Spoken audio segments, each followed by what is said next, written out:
Deus é nosso Pai Celeste, somos sempre bem guardados, nem as aves e as estrelas, Ele mostra tais cuidados.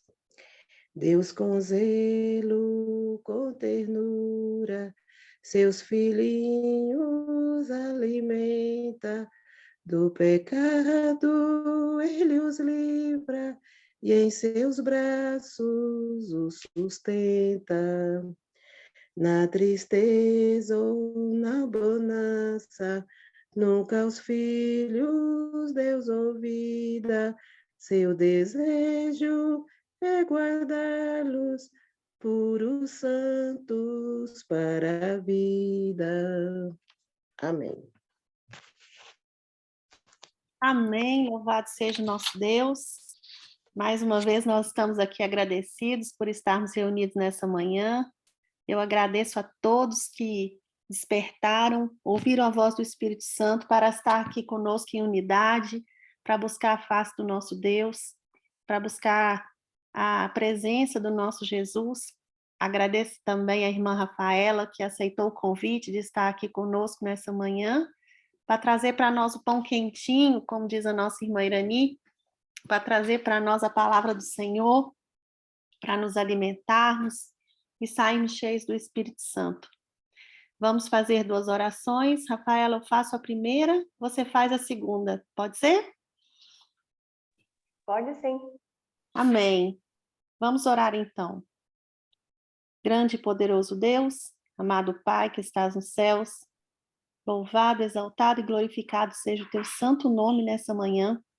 Nós te louvamos, Senhor, bendizemos o teu santo nome e queremos aqui, Senhor, em unidade de propósito, eu e os meus irmãos que estão aqui todos os dias para aprender mais de ti, Senhor, para que nós possamos ganhar poder do alto céu para andarmos no caminho estreito, para buscarmos a nossa santificação, porque nós queremos te servir, Senhor.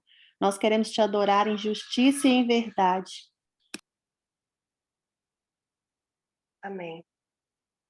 Senhor, meu Deus, ainda na tua presença, queremos pedir que o teu Santo Espírito possa abrir a nossa mente nesta manhã e, ao abrir da tua palavra, possamos entender as tuas vontades e o teu querer para a nossa vida. Obrigada por essa oportunidade de começarmos o dia, levantarmos antes do sol para buscarmos a ti, em espírito e em verdade. Que o Senhor nos use e fale aos nossos corações, à nossa mente nesta manhã. É o que pedimos em nome de Jesus. Amém. Ainda na tua presença, Senhor. E continuando a oração da minha irmã Rafaela, eu quero pedir o Espírito Santo sobre nós, na porção dobrada, em especial para a mensageira que o Senhor enviou hoje para nós. Que o Senhor abençoe a Rafaela, que o Senhor seja com ela, que o Senhor a guie, Senhor, neste momento, e que a sua voz seja a voz do Espírito Santo para nós nessa manhã. Em nome de Jesus é que eu peço tudo isso e agradeço. Amém. Rafaela, nós costumamos dizer aqui todos os dias que a voz é sua, mas a mensagem é do Senhor. Seja bem-vinda e que o Espírito Santo fale através de você poderosamente. Amém. Eu gostaria muito de agradecer essa oportunidade de estar aqui com vocês nessa manhã. É muito bom poder despertar esse horário para buscarmos a palavra do Senhor em oração e em espírito. Eu queria convidá-los, se você ainda não está com a sua Bíblia aí em mãos, busque agora, que nós iremos estudar na palavra uma história que é muito conhecida para todos nós, né?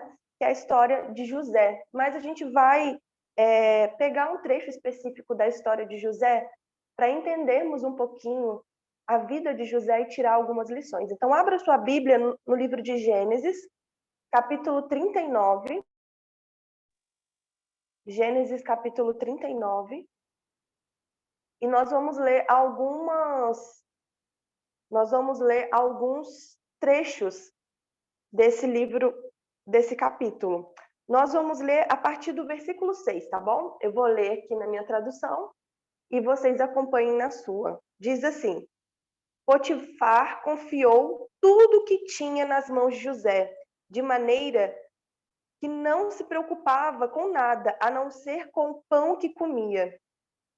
E eu já quero parar aqui para fazer um comentário.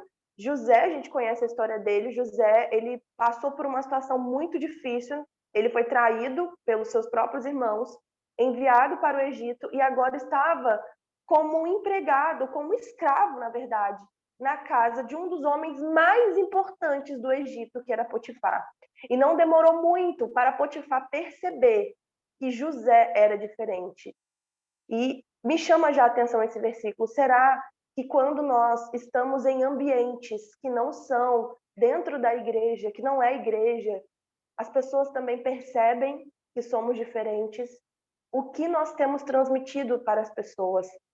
Será que temos transmitido, de fato, essa confiabilidade que o povo de Deus precisa ter? Será que somos pessoas confiáveis para os outros dentro do ambiente profissional, dentro do nosso lar, dentro da nossa família? Como as pessoas têm visto a gente? Porque aqui nós não temos exatamente um tempo para dizer qual era o período que José estava ali. Mas a Bíblia nos dá a entender que não fazia muito tempo. E Potifar já confiava tudo a José. Continuando a leitura, diz assim: José tinha um belo porte e boa aparência. E o interessante é que essa parte aqui da Bíblia, quando descreve José, é a mesma descrição no hebraico que traz para Raquel quando descreve Raquel, que era a mãe de José. Então nós vemos aqui que ele havia herdado essa beleza, essa fisionomia de sua mãe. E o versículo 7 continua: assim, depois de algum tempo, a mulher de Potifar pôs os olhos em José e lhe disse: venha para a cama comigo. A primeira vez que a palavra de Deus traz aqui algo que a esposa de Potifar tenha dito é essa frase: venha para a cama comigo. Aqui a gente já observa que ela era uma mulher extremamente sedutora, uma mulher que estava totalmente ligada ao prazer secular desse mundo. E a Bíblia continua dizendo: ele, porém, recusou e disse à mulher do seu dono: escute, o meu senhor não se preocupa com nada do que existe nessa casa, porque eu estou aqui. Tudo que ele passou às minhas mãos, não há ninguém nesta casa que esteja acima de mim. Ele não me vedou a nada, a não ser a senhora, porque é mulher dele. Como, pois, cometeria eu tamanha maldade e pecaria contra Deus? Aqui José estava tentando dizer para aquela mulher: olha aqui, esse pecado, ele não é horizontal, esse pecado ele é vertical, ele tem a ver com Deus, ele não é só sobre nós dois. E eu não posso trair a confiança daquele homem que está confiando em mim, e principalmente a confiança de Deus.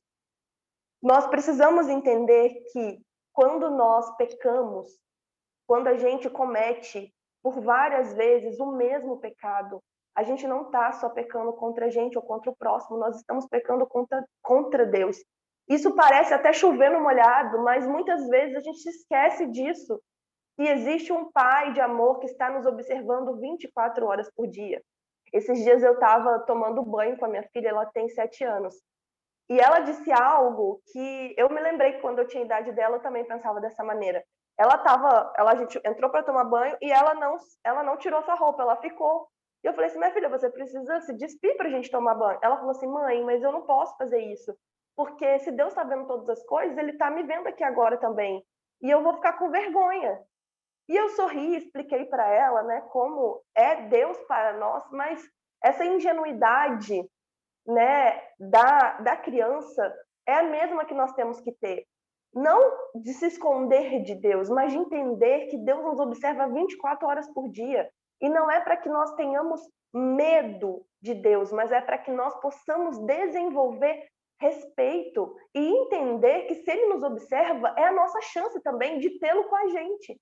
Porque por muitas vezes a gente vem aqui em movimentos como esse, às 5 horas da manhã, ou participamos de semanas de oração, e voltamos para casa como se Deus tivesse ficado na igreja, como se Deus tivesse ficado nessa sala. Começamos o dia e nos esquecemos de que Deus está ali nos acompanhando. E ter um cântico no coração é ter a mente durante 24 horas conectada com Deus. E isso vai nos dar força para vencer as tentações. Voltando aqui para a palavra de Deus. No versículo 10 diz assim: ela falava com José, prestem atenção, ela falava com José todos os dias, mas ele não lhe dava ouvidos, recusando-se a ir para a cama com ela e a ficar perto dela. Aconteceu, porém, que certo dia José entrou na casa para fazer o seu serviço e ninguém dos de casa se achava presente. Então ela o pegou pela roupa e lhe disse: venha para a cama comigo. Mais uma vez, a segunda frase que ela fala aqui na palavra de Deus é a mesma frase: venha para a cama comigo. E eu fico imaginando quantas vezes José não deve ter ouvido essa frase: venha para a cama comigo, venha para a cama comigo, venha para a cama comigo. Era o que essa mulher praticamente só sabia dizer. Então, reflita agora neste momento. Qual a tentação que você tem lutado todos os dias? Porque o diabo, ele sabe qual é o nosso ponto fraco. O diabo sabe aquilo que quase nos domina. Porque se nós tivermos a força do Espírito Santo, nós iremos conseguir vencer assim como José. Só que essa força não é algo que você acorda com ela, você precisa pedir. Nós precisamos clamar. E muitas vezes isso tem nos faltado, pedir com sinceridade. E eu gosto muito de dizer que o diabo, ele não nos tenta em qualquer lugar. Ele vai te tentar justamente naquele propósito que Deus te deu, aquele propósito pelo qual você nasceu. É ali aonde Deus te deu a sua maior força, aonde Deus te deu a sua principal habilidade, que Ele quer que você sirva a Ele, que o diabo vai ferir, que o diabo vai querer destruir, que o diabo vai tentar.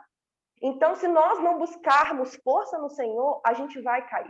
E a primeira vez que a tentação vem, a gente consegue clamar e continuar. Mas se a gente não entender que aquele lugar é perigoso e ficar todos os dias passando ali na beira, algum momento a gente vai começar a olhar para aquele lugar. Não, só vou dar uma olhadinha aqui só para ver. E daqui a pouco a gente começa a achar que não tem perigo. Por quê? Porque a gente já olhou. Ah, aparentemente é bonito, não tem perigo. Lembra lá do primeiro pecado? Adão e Eva? Eva lá no jardim foi chegando perto, já desobedecendo uma ordem de não andar sozinha. Então a gente começa a desobedecer pequenas coisas que a gente vai dar um passo até aqui, não está perigoso, porque o diabo ele vai deixando, ele vai dando corda e a gente vai indo. E quando pensa que não, a gente já está ali, imerso naquela lama do pecado. Aí, para sair daquela situação, aí já é muito mais complicado. Mas José, ele toma uma decisão aqui. E é uma decisão muito rápida. Quando nós continuamos a leitura, aqui do versículo 12, diz assim: ele, porém, deixando a roupa nas mãos dela, saiu fugindo para fora. Isso aqui me faz pensar numa coisa.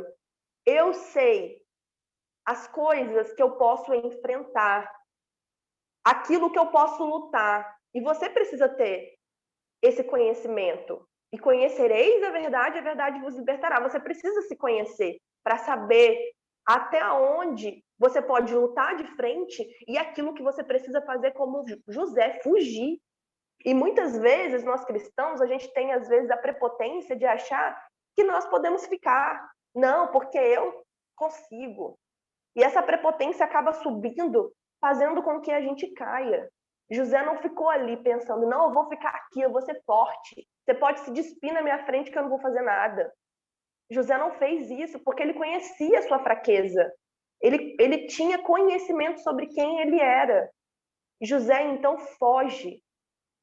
Que pecado, que tentação. Pecado é diferente de tentação. A tentação não é pecado. Que tentação você precisa fugir na sua vida hoje? Você tem esse conhecimento daquilo que você não pode ficar, daquilo que você precisa correr imediatamente? José tinha esse conhecimento. E aqui continuamos lendo e diz, no versículo 13, quando notou que José tinha fugido para fora, mas havia deixado as roupas, olha para vocês verem a situação, as roupas nas mãos dela.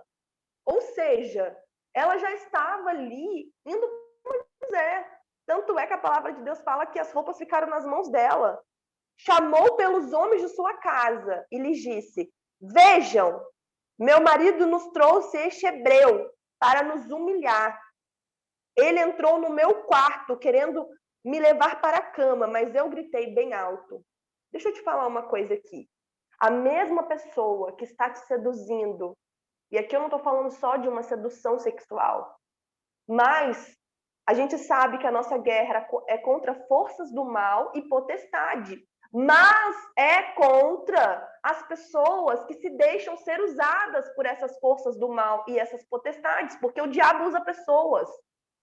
E aqui ele usou a mulher de Potifar e José correu. Só que essa mesma mulher que estava ali oferecendo prazer para José, oferecendo um momento que aparentemente seria muito bom, foi a mesma mulher que mentiu, que traiu José, que agora estava pedindo a sua morte. E aqui ela fala: você nos trouxe, meu marido nos trouxe este hebreu.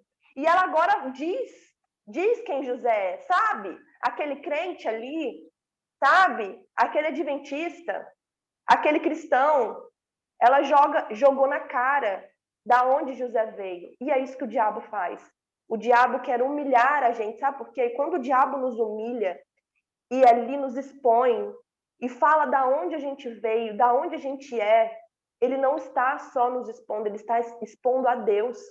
Se você entende que você hoje é a imagem e a semelhança de Deus, você precisa se comportar como tal. É uma responsabilidade muito grande, mas é uma responsabilidade, se a gente for parar para pensar, maravilhosa.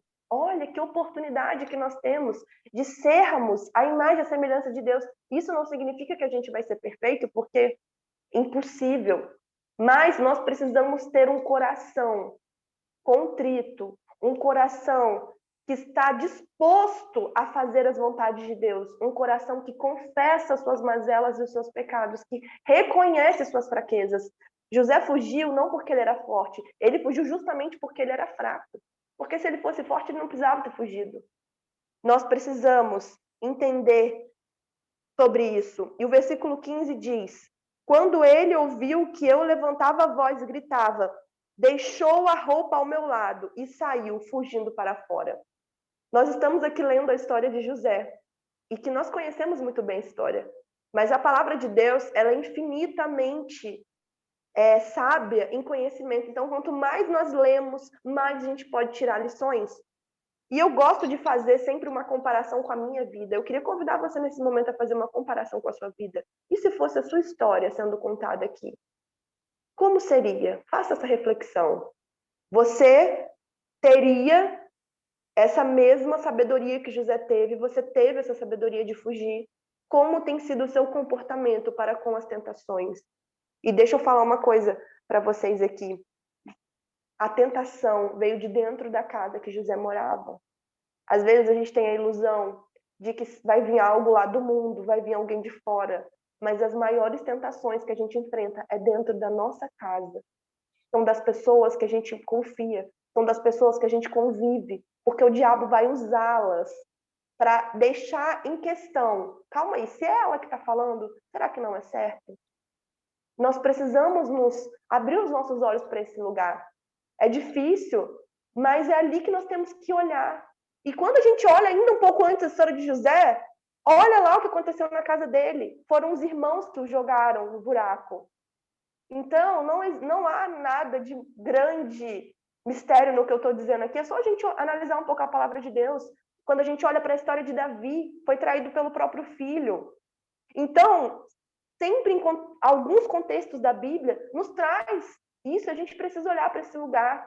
Como nós temos agido dentro da nossa casa, diante das tentações que o diabo tem trazido. E sempre vai ser naquele lugar que você tem mais fragilidade.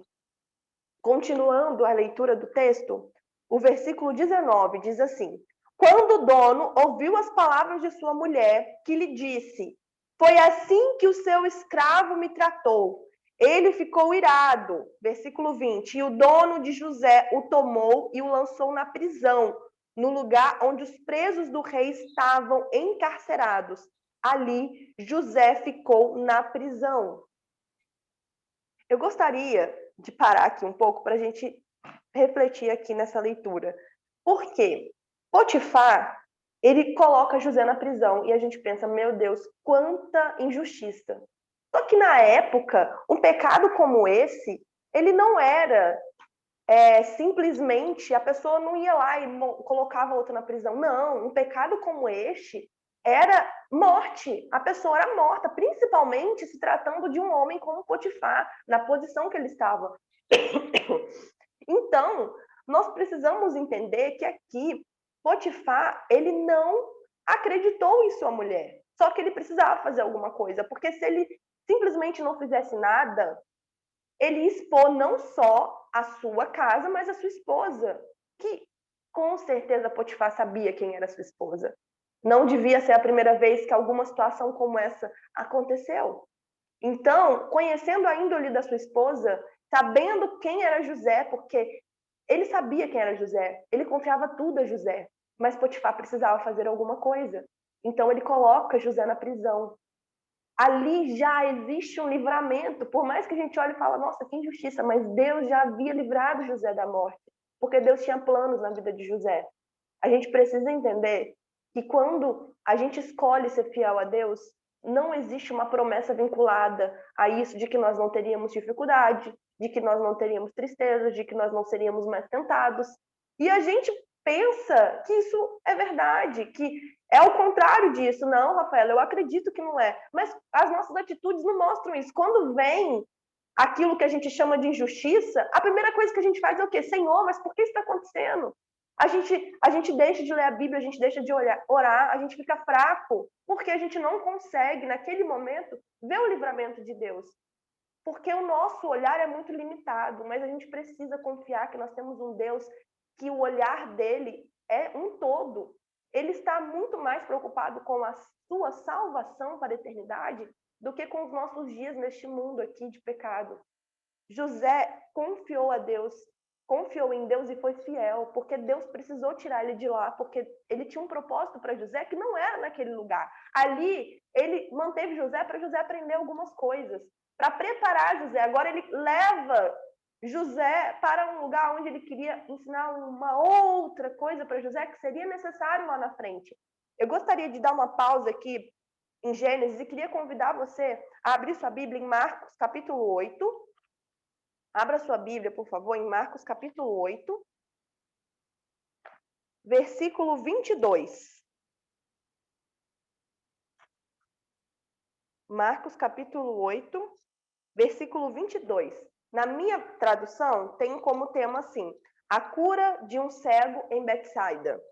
E o interessante é que os cegos, né, são as pessoas que têm mais menção de cura na palavra de Deus. Então, foi a cura que Jesus mais realizou, foi a de cegos. E aqui no versículo 22 diz assim, então chegaram a Betsaida e lhe trouxeram um cego e pediram a Jesus que o tocasse. Jesus, tomando o cego pela mão, levou-o para fora da aldeia, então cuspiu nos olhos do homem e, impondo-lhes as mãos, perguntou, você vê alguma coisa? O homem, recuperando a visão, respondeu, vejo pessoas, mas elas parecem árvores que andam. Versículo 25. Então Jesus novamente pôs as mãos sobre os olhos dele, e o homem, passando a ver claramente, ficou restabelecido, e distinguia tudo de modo perfeito. Versículo 26. E Jesus o mandou para casa, recomendando-lhe, não entre na aldeia. O que isso tem a ver com a história de José? O que esse versículo, o que esse contexto? Muitas vezes, Deus vai precisar nos tirar de uma realidade para trazer a cura verdadeira.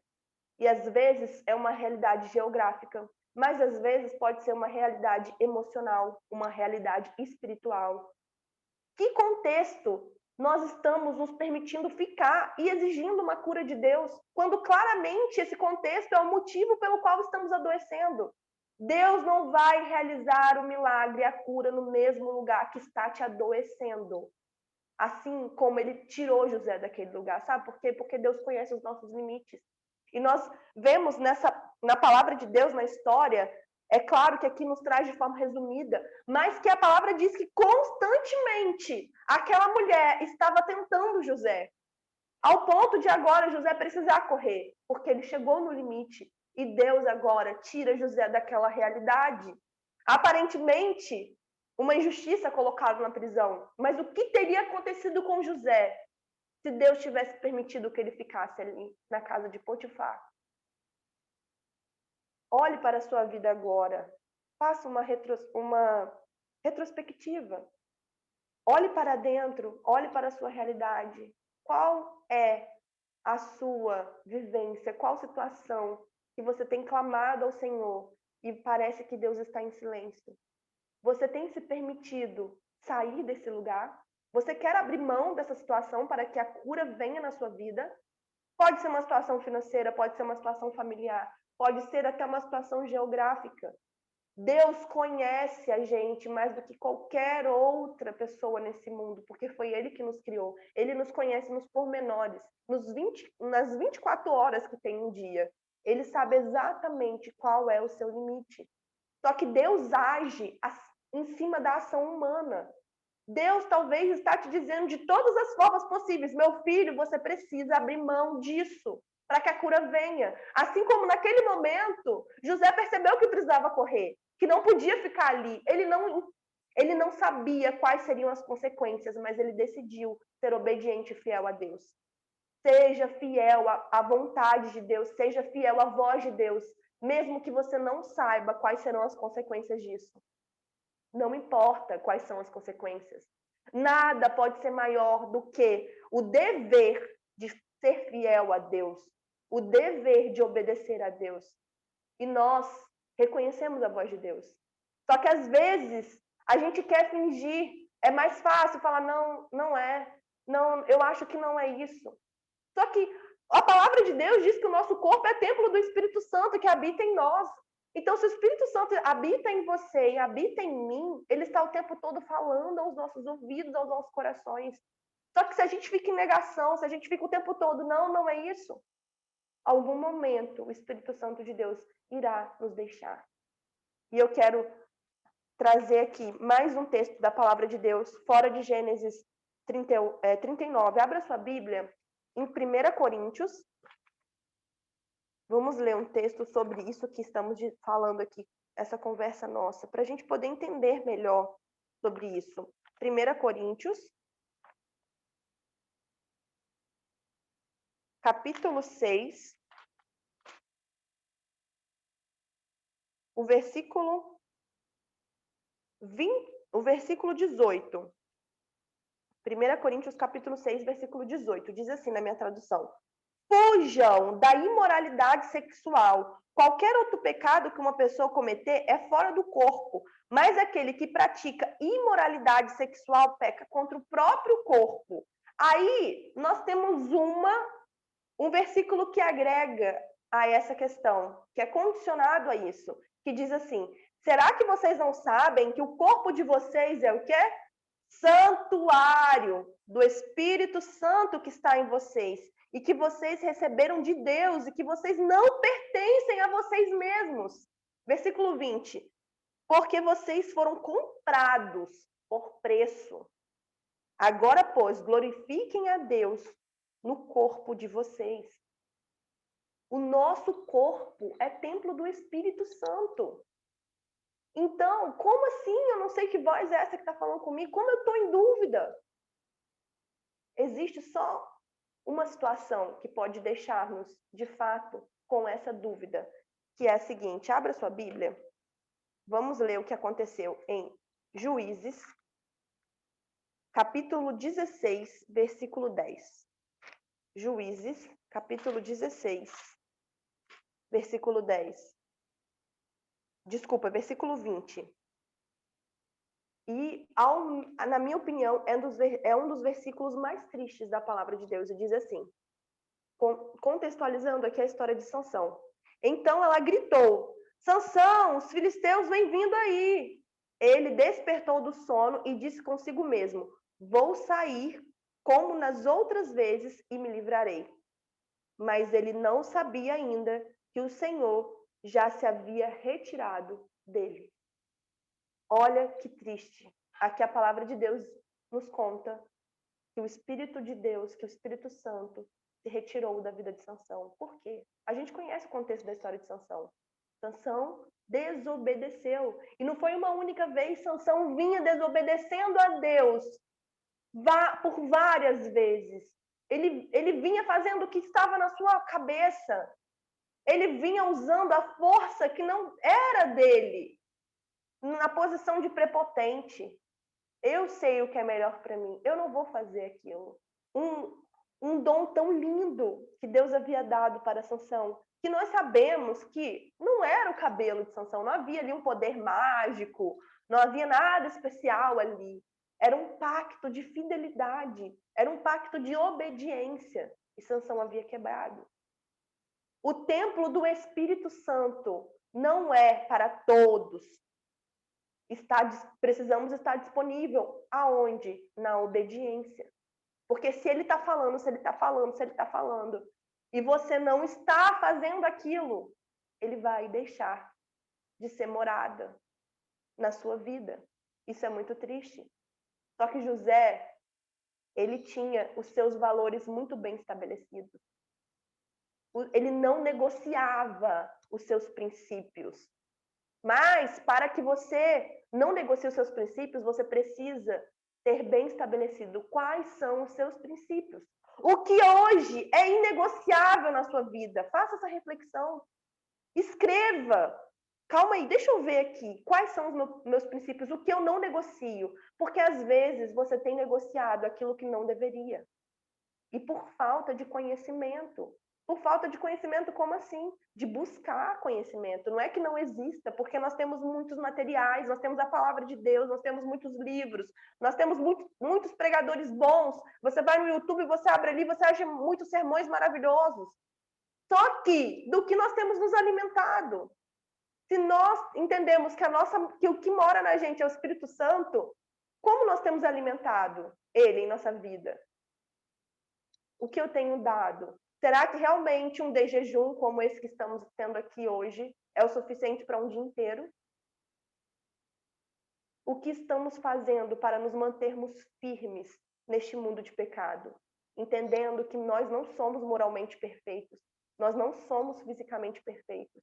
As habilidades que temos foi Deus quem nos deu. Ou seja, a partir do momento que eu deixar de beber dessa fonte, o que vai acontecer com essa habilidade? Assim o que aconteceu com Sansão. Mas José foi diferente. Ele se conservou íntegro. Ele se conservou fiel. E a história nos conta que José, ele foi digno de honra, não pelos seus próprios méritos, mas porque ele estava disponível para que Deus pudesse usá-lo. Deus não quer pessoas prontas. Deus quer usar pessoas que estejam disponíveis. Porque Deus, ele que irá nos capacitar. Ele que irá trazer para nós a força que só vem do Espírito Santo. Quem disse que tudo daria certo quando você decidisse ser fiel a Deus? A gente tem essa ilusão. E Deus, ele não vai nos desamparar. Quando eu estava fazendo a minha primeira formação, que é comunicação social, eu era muito nova, eu tinha 17 anos quando eu entrei na faculdade. E eu enfrentei um desafio que não é um desafio assim tão difícil para o jovem adventista, o jovem que guarda o sábado, que é a sexta-feira. E eu estava ali agora numa faculdade católica que as minhas principais matérias caíam na sexta-feira, que eram matérias que eu não poderia deixar de fazer. Eu não poderia trancar as minhas matérias porque eu era bolsista de um programa do governo da época, então eu não podia trancar matéria. Eu não tinha muitas opções, então a única coisa que eu pude me apegar era na fé e na certeza de que algum jeito Deus daria, mas não foi fácil. Sabe por que não foi fácil? Porque naquela mesma instituição que eu estudei, estudavam vários outros jovens que se diziam adventistas, que se diziam guardadores dos sábados, mas eles iam à aula na sexta-feira. E aquilo acabava me trazendo muitas dificuldades. Por quê? Porque quando eu ia conversar lá na faculdade, quando eu ia tentar falar sobre a minha situação, eles achavam que era uma questão de que eu pudesse conversar com o pastor e ele me dar autorização, assim como outros tinham autorização para ir. Então ficou difícil de negociar alguma coisa. E eu passei por uma aprovação que foi assim muito significativa na minha vida. Eu gostaria de compartilhar com vocês. Eu tinha um professor de antropologia que ele se dizia ateu. Até hoje eu não sei se ele falava aquilo para, né, que trouxesse uma certa repercussão na sua aula ou se de fato ele realmente era ateu. E a matéria dele era metade na sexta e metade na segunda, então eu comparecia 50% das aulas, mais 50% eu faltava. Eu já havia conversado com ele, mas ele não se mostrou aberto a me ajudar com alguma coisa. E eu fui seguindo, confiando em Deus.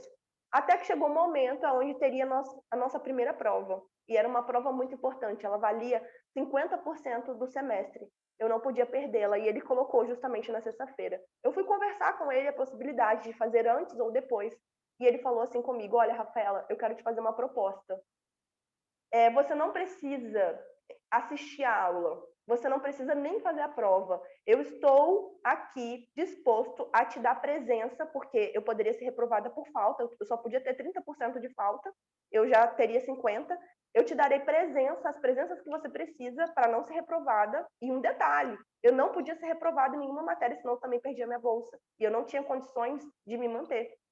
E ele falou: eu te dou as presenças que você precisa e eu também te darei a nota máxima na prova, só de você aparecer na porta para eu te ver na sexta-feira.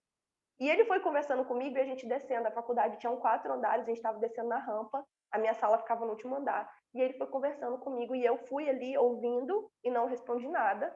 E quando chegou no final da rampa, quando a conversa também se encerrou, isso era uma quarta-feira, eu apertei a mão dele, agradeci e falei: professor, a gente se vê na segunda-feira então.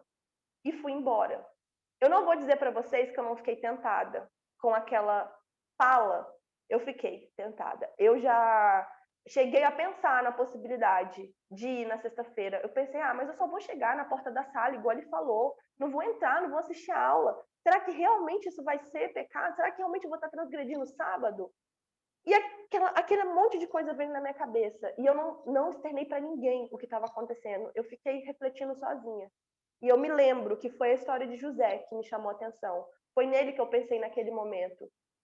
Se José foi capaz de ser fiel numa situação tão mais difícil que a minha, eu vou confiar em Deus. E eu tomei essa decisão e não fui à aula como de costume na sexta-feira. Na segunda-feira eu cheguei na sala e a aula dele era a primeira aula. E eu entrei na sala e ele me chamou até a mesa dele e falou assim: você não veio na sexta-feira, né, Rafaela? Eu falei: não, eu não vim. Aí ele fez um sinal positivo assim com a cabeça. Ele: você sabe as consequências disso, né? Eu falei: sei, professor. Ele: você está disposta? Aí eu: sim, estou disposta. Ele falou: ok, então. Aí ele pegou do bolso dele uma chave, deu na minha mão, e eu não entendi. Eu falei: que chave é essa? Ele falou: essa aqui é a chave do meu armário. Eu quero que você vá até o meu armário, que você abra, que você pegue lá a prova, por favor, que você vai fazer, e pode voltar para a sala e você vai fazer a prova aqui. Naquele momento, eu senti uma mistura de felicidade com nervoso. Eu comecei a suar frio, eu comecei a ficar gelada. Eu fui descendo a rampa agradecendo a Deus, porque ele estava ali dizendo para mim: você é confiável. Eu estou te dando a chave do meu armário. Eu sei que você não vai olhar para essa prova, eu sei que você não vai ler. Eu tinha chance de olhar para a prova, de ler. Eram 4 andares que eu ia subir, eram rampas, era tempo, eu poderia fazer, mas ele estava dizendo ali para mim que ele confiava em mim por causa da decisão que eu havia tomado de não ser infiel ao meu Deus. Eu pude fazer a prova e ele me deu presença nas aulas que eu nem fui, sem eu pedir, para que eu não reprovasse naquela matéria. Deus nem sempre vai fazer o que ele fez comigo, porque não foi nessa matéria só que eu tive dificuldade. Eu acabei tendo que me pedir transferência, eu acabei tendo que terminar minha faculdade em outro lugar. Mas esse episódio me marcou demais, porque ali foi Deus me dando força, Deus falando assim: calma, é eu que estou aqui na frente. Por que você está com medo de ser fiel? Se é eu que estou dirigindo a sua vida. Não faz sentido você ter medo de ser fiel. Você é o dono de tudo isso aqui, o dono desse universo que comanda a sua vida. Você é o Espírito Santo que habita em você. Por que ter medo de ser fiel a esse Deus? E é um exercício. Deus vai permitir que coisas aconteçam na nossa vida para a gente aprender a ser fiel, porque a gente precisa. E Assim como a gente vai para a academia e malha os músculos, assim como a gente se preocupa com a alimentação, nós precisamos treinar a nossa fidelidade todos os dias da nossa vida.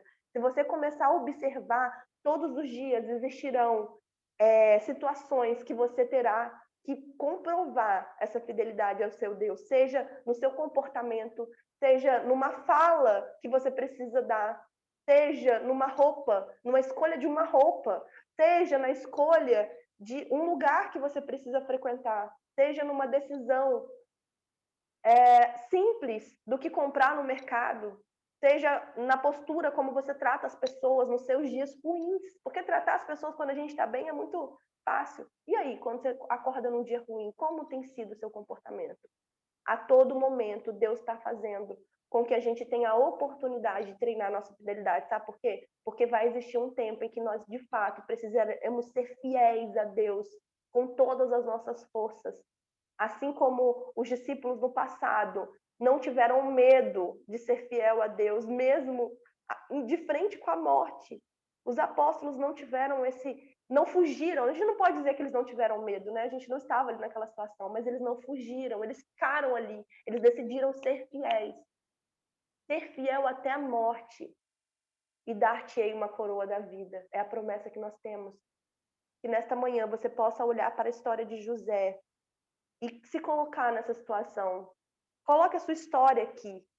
Como seria você nessa situação? Coloque a tentação que você sabe que você tem mais dificuldade. Como tem sido a sua luta contra ela?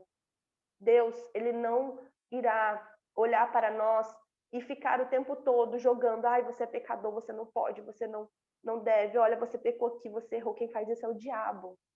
Deus não quer pessoas perfeitas, porque ele sabe que aqui neste mundo nós não temos condições para isso, mas ele quer pessoas que sejam segundo o seu coração, que confessem a ele. Porque quando a gente olha para a história de Davi, e eu gostaria de terminar fazendo essa reflexão sobre a história de Davi. Quem foi Davi? Davi foi um homem pecador. A história de Davi nos traz vários momentos que ele pecou, pecados como assassinato, adultério. E não eram pecados que, não tinham o que se fazer, situações que eu preciso tomar uma decisão, não. Situações que Davi articulou, que Davi planejou, que Davi manipulou. Olha para a família de Davi, olha quantas mulheres Davi tinha. Olha as mazelas que aconteceram na família de Davi, mas Davi foi chamado um homem segundo o coração de Deus, por quê? Um homem tão pecador? Por que Deus permitiu que todos os pecados de Davi fossem colocados ali na palavra de Deus para que a gente pudesse ver, para que eu e você possamos entender que não é sobre isso. Não é isso, não é os nossos pecados que irão nos dizer se somos ou deixamos de ser, mas quantas vezes você vai com o coração realmente arrependido na presença do Senhor. Quantas vezes você reconhece quem você é diante do Criador, porque Davi reconhecia. Davi ali rasgava as suas roupas, jejuava, pedia perdão, confessava. Ele sabia quem ele era diante de Deus. Mas ele não deixou de se colocar à disposição de Deus. Quantas vezes a gente fala Senhor, como Moisés, né? Mas eu não sei falar, mas Senhor, olha o que eu faço o tempo todo. E quando Deus não está preocupado com isso, ele fala, meu filho, você se arrependeu, você confessou. É isso que Deus quer saber. Porque é isso que vai dizer sobre nossa salvação. Confessar os nossos pecados, aceitar Jesus em primeiro lugar. É simples, né? A gente complica às vezes. Eu preciso aceitar, ter Jesus como primeiro na minha vida, aceitar o preço, como nós lemos aqui, o nosso corpo é templo do Espírito Santo, não ao acaso, mas porque foi comprado por um alto preço, que foi o sangue de um Deus, o sangue de alguém que não merecia morrer, que te pagou, que te comprou. Mas Cristo é tão maravilhoso que ele te comprou e ele não te escraviza. Ele ainda te dá o direito de escolha. Você escolhe se você quer ser um templo do Espírito Santo ou não. A condição é simples. Você só precisa aceitar a minha morte. Confessar quem você é. Porque quando a gente aceita a morte de Cristo verdadeiramente, a gente já está confessando. Eu preciso desse sangue, eu não consigo essa salvação sem o sangue de Jesus. Então, já é um movimento de confessar, aceitar, mas não é aceitar só no batismo, não é aceitar só aqui nesse culto online, não é aceitar só numa semana de oração, é aceitar Jesus a todo momento da nossa vida, a todos os dias da nossa vida. É andar com Jesus 24 horas, entender que Jesus está te acompanhando em todos os momentos.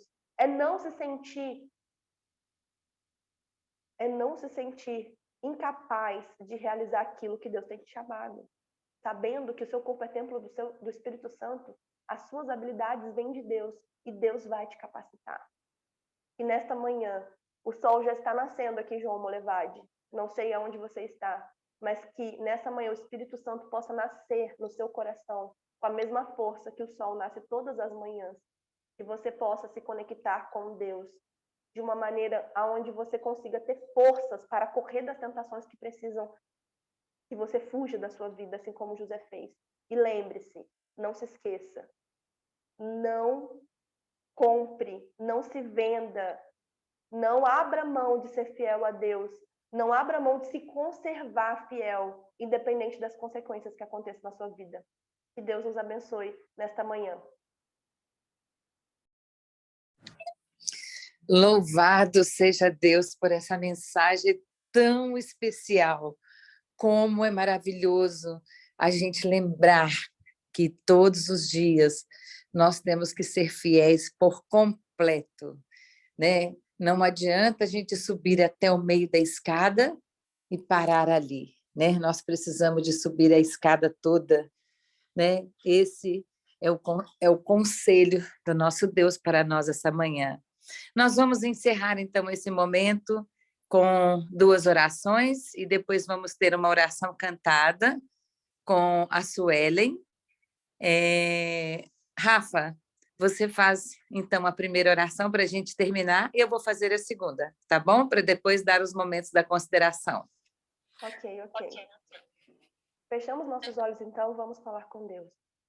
Santo e maravilhoso Deus, Criador dos céus e da terra, muito obrigada, Senhor, porque nessa manhã o Senhor falou à nossa mente, o Senhor nos convenceu de quem nós somos diante de Ti. O Senhor, Pai, nos trouxe a lembrança, a história de José, como esse jovem que estava longe de sua família, que estava longe de seus amigos, que estava numa situação geográfica tão complicada, conseguiu ser fiel a Ti, escolheu por ser fiel, mesmo não sabendo das consequências, mesmo não conhecendo todo o propósito que o Senhor tinha para realizar ainda em sua vida, ele escolheu ser fiel. Que o Senhor possa nos dar essa sabedoria de José, que o Senhor possa, ó Pai, fazer com que cresça em nós essa chama de confiança em Ti, que nós iremos ter cada dia, quando nós nos dedicamos ao estudo da palavra, quando nós nos dedicamos à oração, quando nós escolhemos andar contigo durante 24 horas.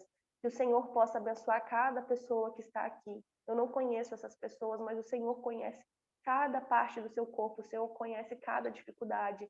Que neste momento o teu Santo Espírito possa trazer conforto, possa trazer paz, possa trazer a certeza de que ela não está sozinha, de que existe um Deus olhando, um Deus confortando, um Deus, ó Pai, disposto a proteger e a dar salvação para cada um de nós. Que o Senhor possa abençoar cada família aqui representada.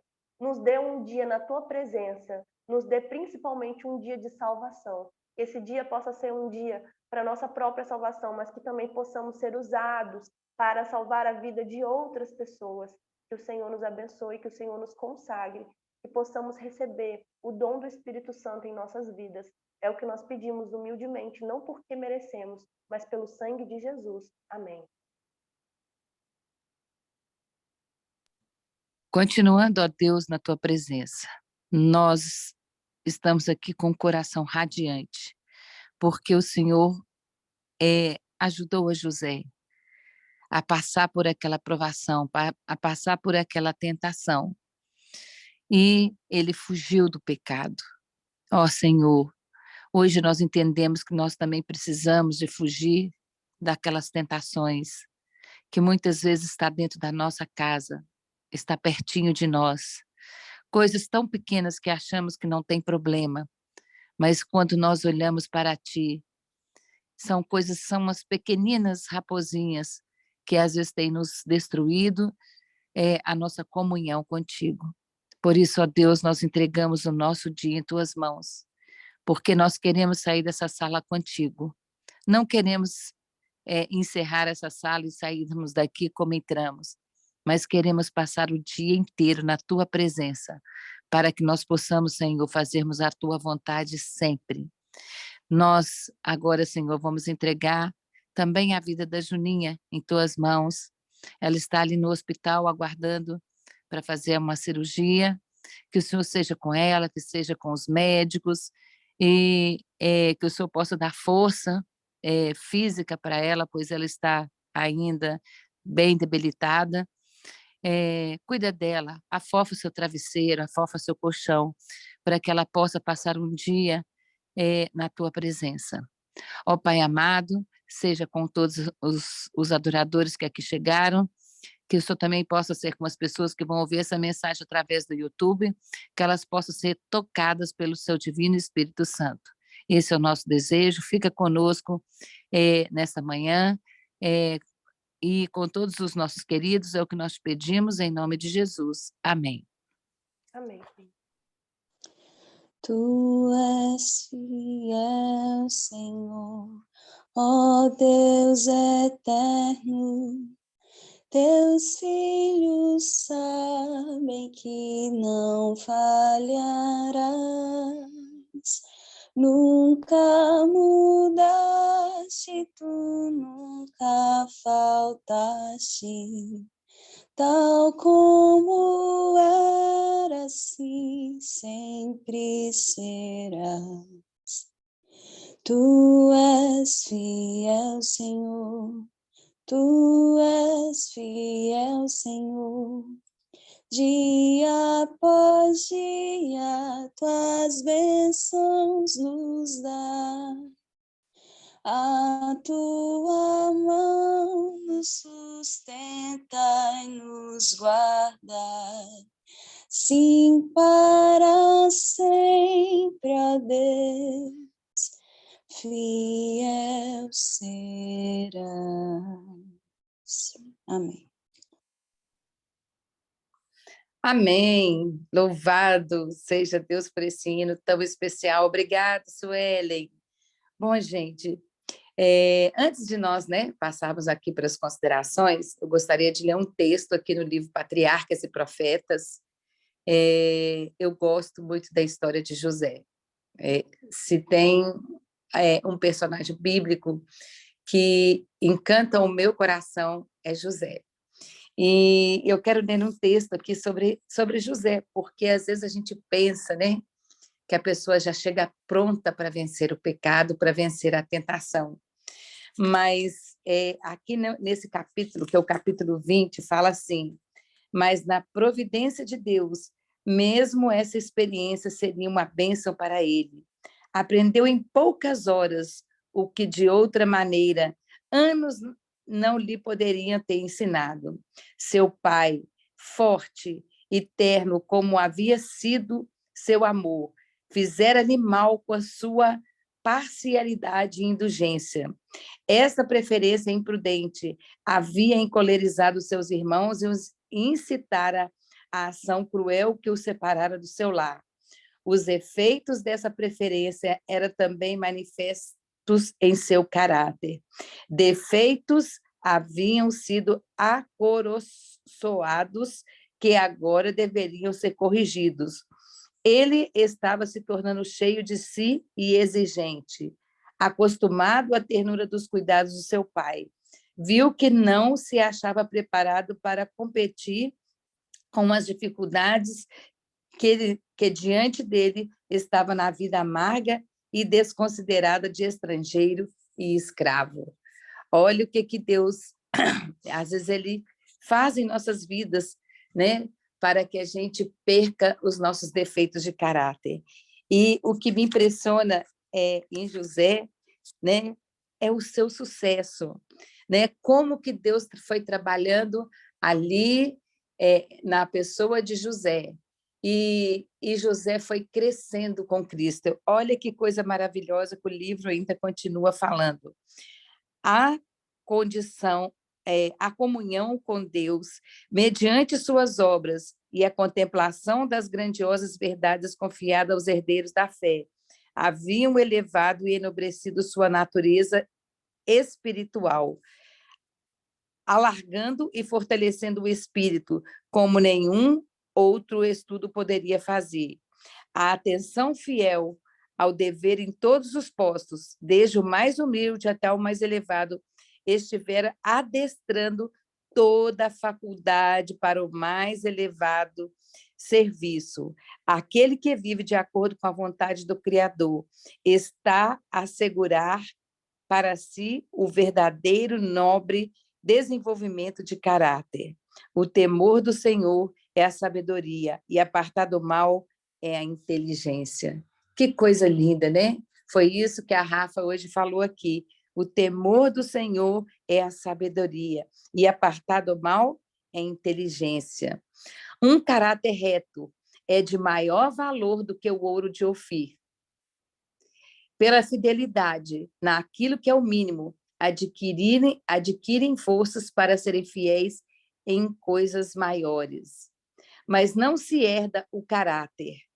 Não pode ser comprado. A excelência moral e as belas qualidades mentais não são o resultado do acaso. O mais precioso dom não são de valor algum, a menos que estejam aperfeiçoados. A formação de um caráter nobre é obra de uma vida inteira e deve ser o resultado de um esforço diligente e perseverante. Deus dá as oportunidades. O êxito depende do aproveitamento das mesmas. E José aproveitou. E o seu caráter, né, ali diariamente foi sendo trabalhado. E olha o que aconteceu. Por meio de José, a atenção do rei e dos grandes homens do Egito foi dirigida ao verdadeiro Deus. E, embora se apegasse à sua idolatria, aprenderam a respeitar os principais revelados na vida e caráter do adorador de Jeová. Que coisa impressionante, né? Todas aquelas provações que José ali passou, mas Deus tinha um objetivo. Todos os grandes homens enxergaram em José Jeová.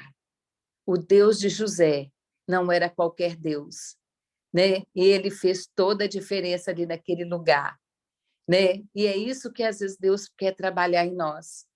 José teve que ser tirado de perto do seu pai, pois se não tivesse sido tirado dali, ele teria sido um homem mimado, né? E a experiência de um dia foi o ponto decisivo na vida de José. Então, aqui fala que a sua terrível calamidade transformara de uma criança amimada em um homem ponderado, corajoso, e o Senhor disse: em um único dia, José foi transformado. Que Deus nos abençoe, que Ele nos ajude a sermos também transformados, né? Para que nós possamos conseguir fugirmos das tentações, assim como José também fugiu. Cesiane, bom dia, minha querida. Abre seu microfone e fale conosco.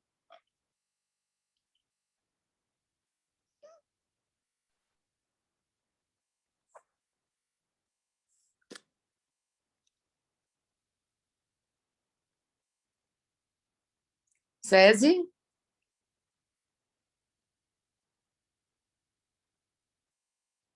Não estamos te ouvindo. Bom, vou tirar o fone aqui então. Bom dia, obrigada, Rafaela, por essa mensagem muito edificante. E eu queria assim, achei interessante porque eu estudo muito a história de José, falo muito sobre ele, mas achei interessante esse paralelo que você fez com a cura, né? Que Deus tirou para fora e fez a cura, né? Então Deus tirou José e aí ele fez a cura. Achei muito interessante e eu queria, eu não gravei a passagem que você disse lá do tanque, né? Que ele tira para fora. Eu queria essa passagem e queria que se você pudesse ampliar um pouquinho mais sobre isso, assim. Eu achei muito interessante.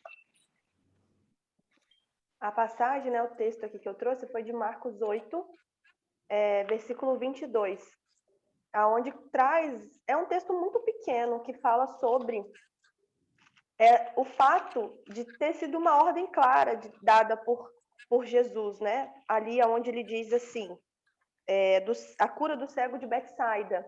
Ele pede, ele ordena que, na verdade, ele mesmo faz. Ele toma o cego pela mão e ele tira o cego da aldeia. Por quê? Porque a gente, analisando esse contexto aqui, e não só esse contexto, pensando também, né, na história de José, que trazendo justamente esse ponto que eu não sei quem foi que leu Patriarcas e Profetas, trazendo justamente esse ponto aonde José precisou sair da casa do seu pai. E ali Ellen White fala que ele estava adoecendo, que ele estava deixando de ser aquilo que Deus tinha criado José para ser. Então, a gente precisa olhar sempre para um lugar que eu gosto muito. Nós fomos criados já com uma essência. Deus escreveu um roteiro para a nossa vida.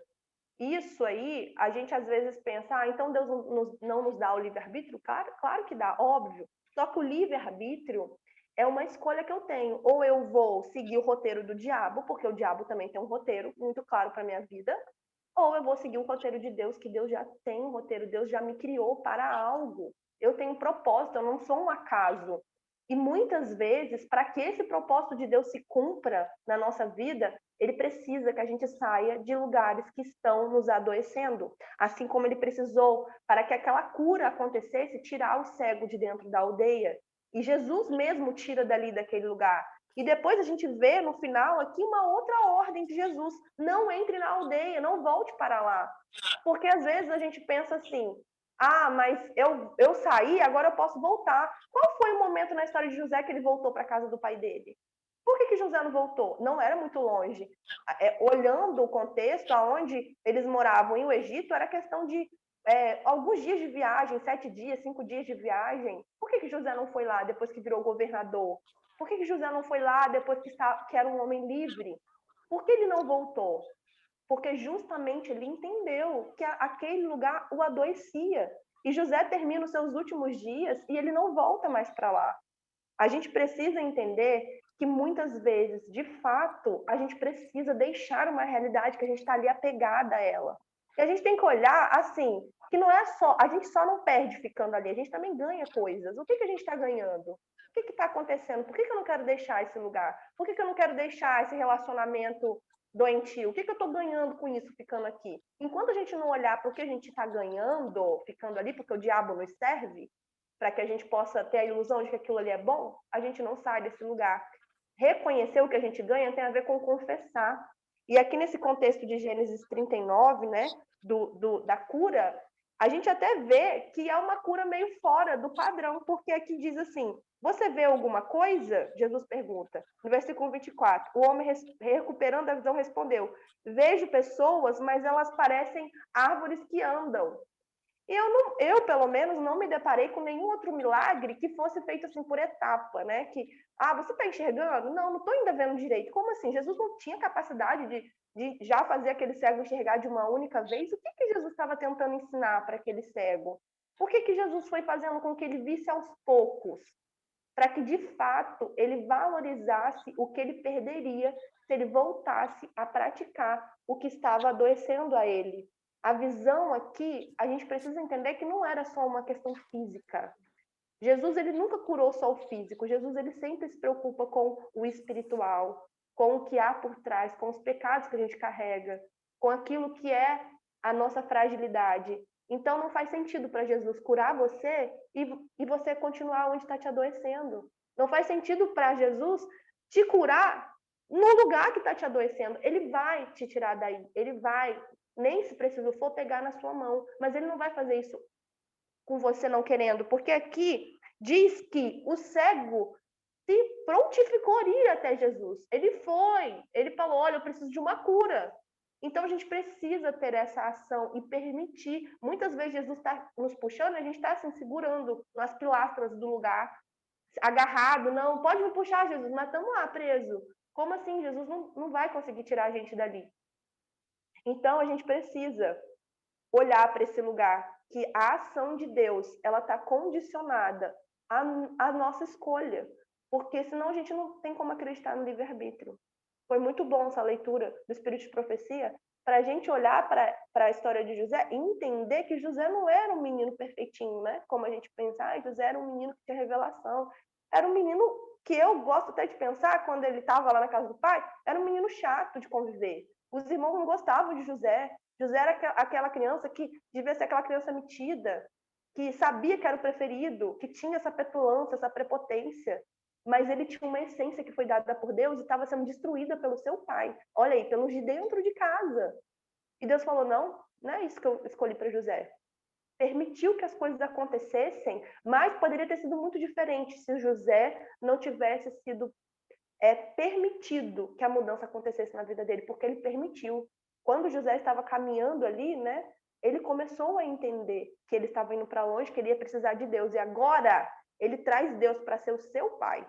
Não, agora esse homem que estava ali comigo não é mais meu pai, agora o meu pai é Deus. É ele que eu vou obedecer, é ele que eu vou ouvir, eu sou totalmente dependente. E foi nesse lugar que José se colocou. Se ele não tivesse se colocado nesse lugar, com certeza José teria aproveitado a primeira oportunidade e voltado para a casa do seu pai. Mas ele entendeu que ele não poderia voltar para o lugar que o estava adoecendo, que o estava tirando de cumprir os propósitos que Deus tinha para a vida dele. José estava ansioso para viver os propósitos de Deus na vida dele.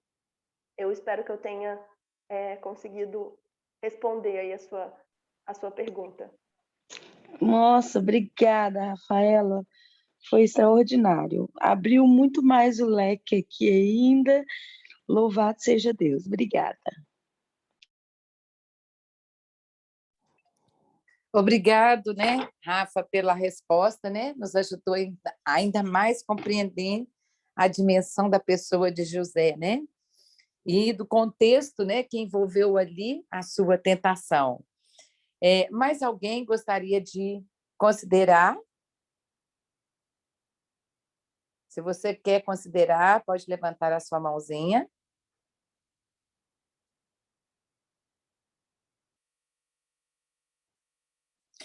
Uma coisa que a Rafa falou aqui que eu achei muito importante, né, gente? É que muitas vezes estamos na igreja, estamos aqui na sala, mas quando saímos, né, saímos sem o autor, né, dessa sala. Então, quando nós saímos aqui, que nós possamos sairmos acompanhado daquele que inspirou, daquele que nos trouxe aqui essa manhã para podermos ter um relacionamento o dia todo com ele. Que Deus possa nos ajudar hoje a fugir do pecado. Né? Uma coisa bem interessante que a Rafa diz que tentação não é pecado, mas temos que sairmos do terreno encantado de Satanás. Porque quando nós pecamos, não estamos, às vezes, pecando contra o outro, nós estamos pecando contra Deus, né? E é triste quando a gente pensa que o maior campo de tentação está dentro da nossa casa. É quando a gente responde com impaciência, é quando a gente está mal-humorada, quando a gente desconta no outro as nossas frustrações, é quando nós gritamos, xingamos, murmuramos o tempo todo. Eu fiquei aqui a pensar, viu, Rafa, quando você disse, né, que o maior campo de tentação, né, está dentro da nossa casa. E é verdade, porque é dentro da nossa casa quem nós somos, o que somos de verdade, né? E às vezes a gente não compreende isso, né? Que é dentro do nosso lar que tá as nossas maiores provações. Mas que bom que nós temos a Jesus Cristo, que nos abre os nossos olhos a cada manhã, para nós compreendermos aonde nós precisamos vencer o nosso eu. Eu fico muito feliz, porque essa manhã, mais uma vez, o Senhor falou conosco, né? E Ele vai nos abençoar e nos ajudar a vencer. César, sua mão está levantada novamente, pode abrir seu microfone. Sim, sim. É porque eu amo a história de José. E eu quero muito voltar aqui a agradecer a Rafa, porque ela me mostrou uma perspectiva que eu nunca tinha visto. E olha, eu estudei assim, uns 3 anos e meio a vida dos filhos de Jacó, e eu nunca tinha visto nesse ângulo. Assim, eu fico realmente impressionada como a Bíblia é uma fonte inesgotável de sabedoria, né? Você, cada vez que você estuda, que você escuta, você aprende algo novo daquela história. E aí, é, ela falou aqui na questão na explicação, que José nunca mais voltou para casa. E ele não voltou mesmo. Ele não deixou que os ossos dele ficassem ali, né? Tanto é que ele disse para eles: olha, quando vocês forem embora, leve os meus ossos. Então ele não voltou para casa. Mas isso me remeteu a algo assim, e é só para solidificar a fala da Rafaela. Deus, ele fez uma cura na minha vida, assim, uma cura espiritual, porque eu morava em Teoflotone. E eu tinha amigos, assim, e os meus amigos eram, né, a gente era, vamos colocar assim, uma turminha que toda a cidade queria fazer parte, né? Então, a gente estava sempre assim, se divertindo muito, eram pessoas que tinham um nível social, enfim, né, assim, todo mundo queria ser daquela turminha, né? Então, vamos andar hoje de jet ski, vamos hoje para isso. Então, assim, aquele era o meu contexto, sabe? E eu vivi, assim, num debate, assim, muito grande, assim, porque eu já conhecia a igreja, eu tinha os meus amigos da igreja, mas eu tinha os meus amigos que era essa turma, assim, que eu era muito envolvida. Então, assim, não, vamos, SESI, porque eu era muito alegre, então, SESI, vamos, vamos. E assim, eu fico analisando, já analisei isso várias vezes na minha vida. Senhor, será que hoje eu estaria te servindo como eu te sirvo, sendo hoje uma missionária, sendo hoje uma serva, se eu estivesse morando em Teoflotone? Vou responder para vocês, porque essa pergunta eu me fiz várias vezes. Eu não seria. Eu não seria, mas Deus me tirou de Teoflotone e me trouxe para Belo Horizonte. E aí Deus, ele fez uma outra mudança que agora, nesse momento, eu consegui enxergar de uma outra forma ainda. Aí eu me tornei uma empresária, e aí ali na minha empresa eu estava adoecendo. E ali naquela empresa, o inimigo extraía o pior de mim, porque eu ficava brava, irritada. Então, assim, tudo do meu pior era extraído ali. E Deus me tirou do contexto de ser empresária e me colocou como missionária. E aí eu posso dizer para vocês que o meu primeiro processo, e aí eu estou fazendo, quero que vocês entendam, que eu estou fazendo um paralelo agora com o cego, que Deus foi curando ele. Olha, a fala que a Rafaela falou é que Deus foi curando ele aos poucos. E foi uma cura, e eu nunca tinha percebido isso, que Deus curou aos poucos. Então, nisso eu consegui enxergar, é isso, Deus me curou aos poucos, ele me tirou de Teoflotone, depois ele me tirou da empresa. E foi ali, quando ele me tirou da empresa, que ele me trouxe para a dependência dele, para a confiança nele. E o que é uma outra coisa que da fala dela, que nessa explicação que foi tremenda, que José passou a ter Jesus, o Deus, como pai. Porque quem era o ídolo dele? Jacó. E Jacó estava ocupando o lugar de Deus. Então, isso é tremendo. Isso é tremendo fazer essa analogia. Então, que nós possamos, no dia de hoje, refletir o que está nos adoecendo. Gente, Abraão, ele saiu da sua parentela, ele saiu da sua terra, e ele foi para onde Deus mandou, a confiança em Deus. Então nós temos que confiar no Senhor, e nós temos que nos colocar à disposição. Quem vier aí? Quem há de ir por nós? Eis-me aqui, envia-me a mim. Então nós precisamos ir para onde Deus quer, porque Ele vai nos curar. E que nós possamos deixar a nossa vida ser guiada por Deus. Louvado seja Deus por essa meditação hoje. Amém, Cési. Obrigado pela sua contribuição, né?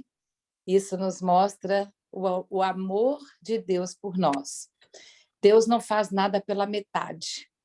E Ele Alô? conhece... Oi? Consegue me ouvir? Sim? Louvado seja Deus.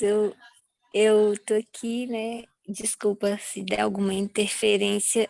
Eu até levantei a mão, tá muito difícil, porque com uma mão só e esquerda ainda, mas eu quero glorificar a Deus pela história de hoje, pela mensagem de hoje, pela vida da Rafaela. Eu não consegui entrar no primeiro nos primeiros minutos, mas eu acredito que eu tenha conseguido ouvir talvez em mais de 80% e o essencial, e assim eu posso dizer. E eu estava ouvindo a mensagem e lembrando exatamente da SES, da forma como ela fala, e, e eu me lembro de uma passagem do Espírito de Profecia que fala, né, que no momento em que José passava ali pelas proximidades da casa de seu pai, que quando ele olhava e que ele via e que foi ali que ele fez... Ai, só um minutinho.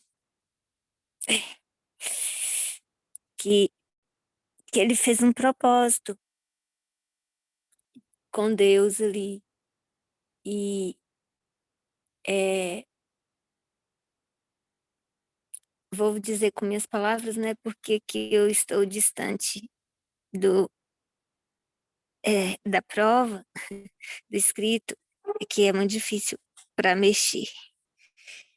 E aí, então ali José fez um propósito com Deus, de ser fiel. E mesmo na masmorra, mesmo ali, com todas as dificuldades que ele passou na casa de Potifar e em todos os pontos do Egito, ele foi fiel. Ele colocou Deus em primeiro lugar. E Deus ele tem nos dado oportunidades todos os dias também de colocá-lo em primeiro lugar, de deixar ele ser o primeiro e único, né, em nossas vidas. E a gente, às vezes, quer dar jeitinhos. A Rafa teve a oportunidade também de poder dar um jeitinho, de concluir o seu curso mais rápido, talvez, mas ela deixou que Deus atuasse. E ali ela pôde dar a prova do poder e do amor de Deus na sua vida.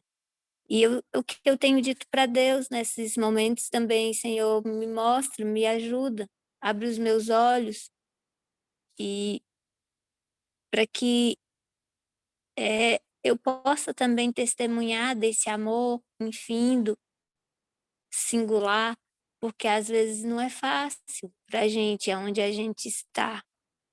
E nesses 3 dias, 4 dias que eu não consigo lembrar de muita coisa, ou de quase nada, né? E todas as vezes que eu tentava perguntar para Deus por que eu não estava lembrando, o que tinha acontecido, e as pessoas começavam a reconstituir a história para mim, minha cabeça começava a doer muito, e aí eu pedia para parar, que eu realmente não conseguia lembrar, e até hoje eu realmente ainda não consigo lembrar. E não sei se um dia eu vou conseguir lembrar, mas de uma coisa eu sei, o Senhor está no controle dessa situação também. E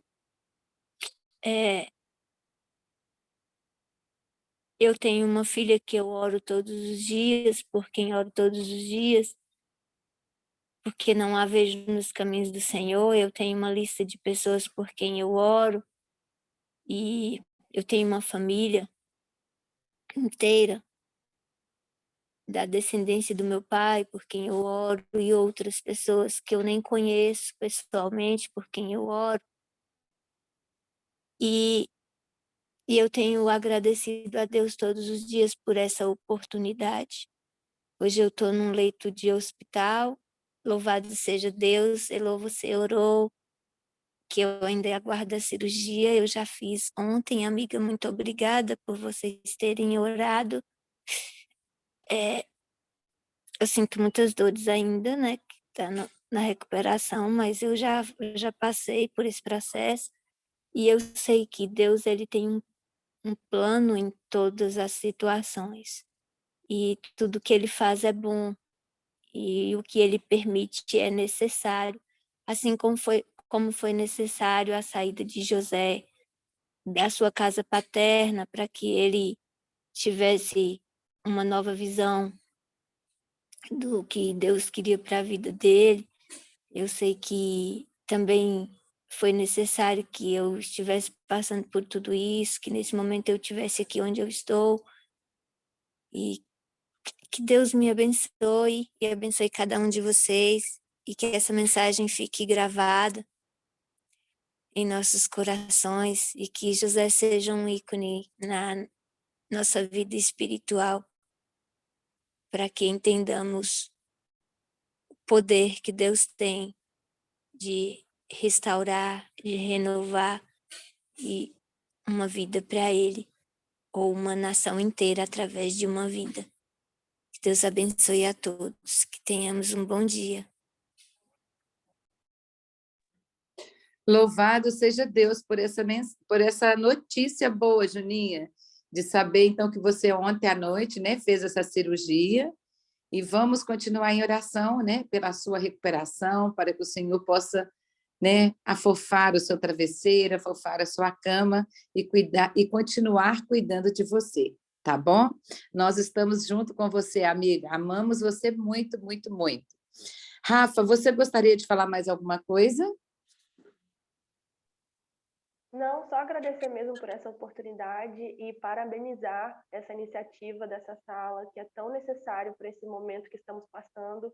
Que Deus possa continuar abençoando as mulheres e os líderes que estão à frente desse ministério, para que Deus dê força, porque não é fácil, mas com certeza vocês já têm feito a diferença na vida de muitas pessoas, que é trazendo a luz da salvação, né? Que Deus continue abençoando vocês. Muito obrigada, viu, por essa oportunidade.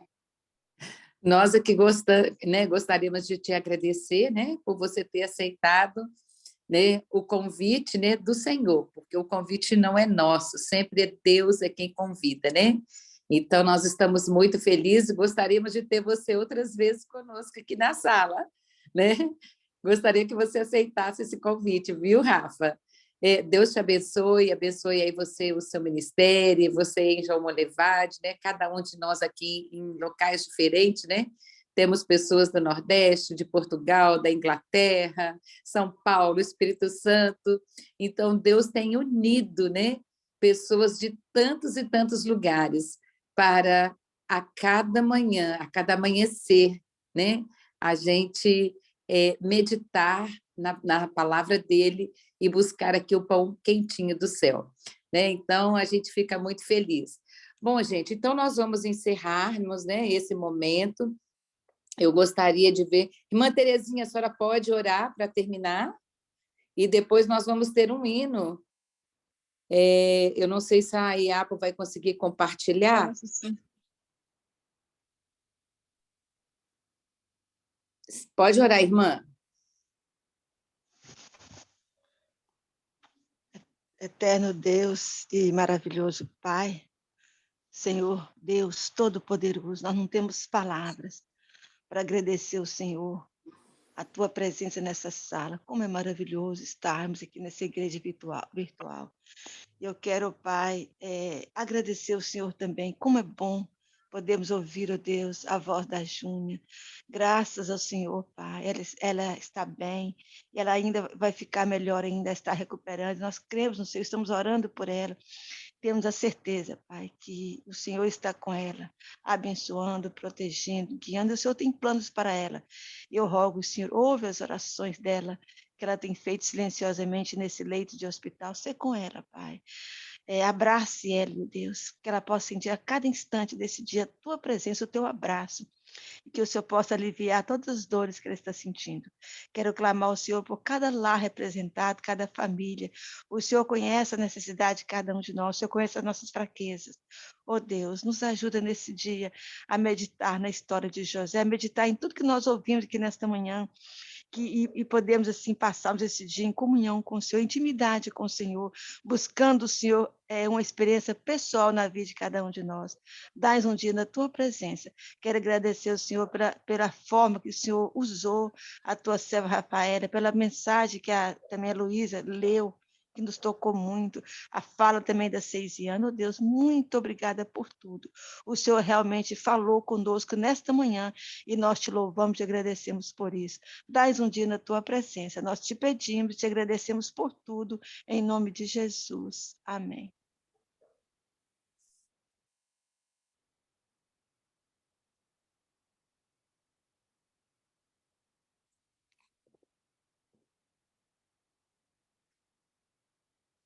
Eu acredito que a Iapo não vai conseguir, então, partilhar o hino, né? Ela está com problemas técnicos lá, né, no Zoom, mas então nós vamos nos despedir, e lembrando que... Elô, com oração sacerdotal, eu posso fazer. Então cante para nós, César. Ou então a Suelen, né? Ou então a Su. A Sueli está aqui na sala ainda. Eu quero participar da sua oração sacerdotal. Então tá bom. Ivahever Adonai veshmerecha Yae Adonai panavelecha veruneka Isa Adonai panavelecha venha assembleja Shalom. Meus irmãos, que o Senhor os abençoe e os guarde. Meus irmãos, que o Senhor possa resplandecer o rosto sobre cada um de vocês. Meus irmãos, que o Senhor tenha misericórdia de vocês. Que o Senhor levante o rosto e vos dê a paz em Cristo Jesus. Amém. Amém. Muito obrigada, César, pela essa mensagem tão especial, né? E obrigado também, Sueli, por você estar à disposição aqui, né? De trazer essa mensagem cantada.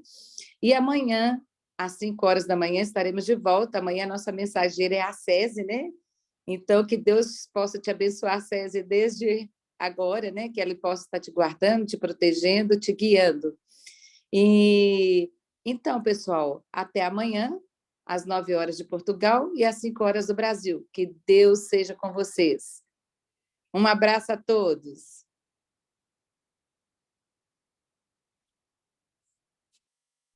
Até amanhã, se Deus quiser.